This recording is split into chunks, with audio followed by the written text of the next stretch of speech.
سلام بچه ها، اومدیم با ویدیوی دیگه. این دفعه اینا رو پیدا کردم و دونه 105,000 تومان خریدم. خب اینیم حالا بازش کنیم ببینیم چیه. این باز از اینجا لبی داره، پاستیل داره. لایک کنی این برا تو. پاسورش خوبه، ولی میگم این سورنگش رو باید چیکار کنم.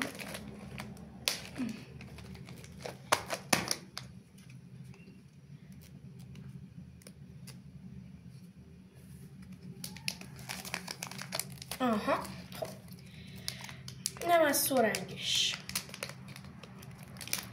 بچه ها فکر کنم اینجوری اول باید بازش کنیم و بله فشار میدیم. خب حالا اینو بازش کردیم.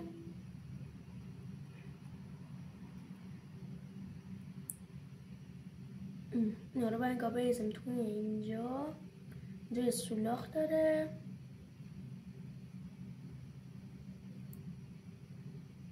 به سختی فشارش باید بدیم. خب هم صوت شیرینه هم خودش. تا ویدیو بعدی، خداحافظ.